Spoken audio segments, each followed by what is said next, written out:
Pimpinan CP Wulan Suci Suparno menuding ada oknum pegawai negeri sipil di lingkungan Pemkot Lubuk Linggau yang ikut campur mengatur sejumlah proyek pembangunan.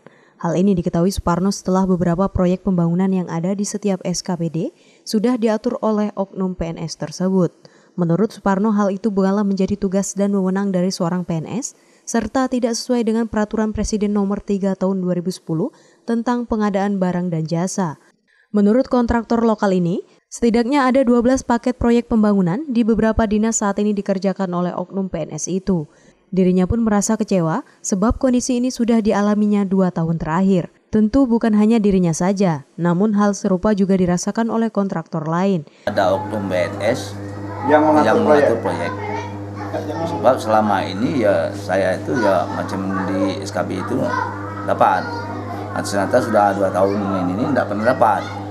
Nah, sedangkan ya istilahnya tuh ya saya itu kan ada tuh begitu proyek mau mulai ini keluar, saya itu sudah daftarkan dulu di SKP di sini, SKP di sini. Nah, ternyata setelah saya tanya ke SKPD seperti di pemukiman dan di Dignas. Sementara itu, Ketua Lembaga Pemantau Pembangunan dan Penegakan Hukum Iwan mengatakan, hal ini tidaklah dibenarkan, oknum PNS mengatur paket di luar dari kewenangannya. Dan sudah seharusnya Pemkot melibatkan Gapensi dalam setiap pembangunan proyek. Tidak dibenarkan oknum PNS mengatur paket di luar kewenangannya.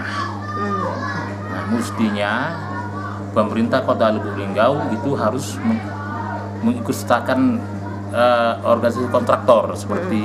Sementara itu, menanggapi hal tersebut, Wali Kota Lubuk Linggau SN Pranaputra Sohe enggan memberikan komentar banyak. Namun dirinya menegaskan seorang PNS tidak boleh mengatur dan ikut tender dalam proyek pembangunan. Jikapun ada, maka pembuktian akan hal tersebut agaknya sulit.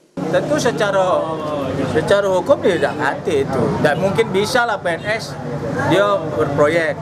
Ya, tapi kalau dia ikut bermain proyek mungkin baik. Ya, karena gaji pegawai kan tidak cukup. Tapi kalau dia lakukan dia nelok tender dia itu tidak bisa lah. Karena dia PNS. Tria Jeria, Silampari TV.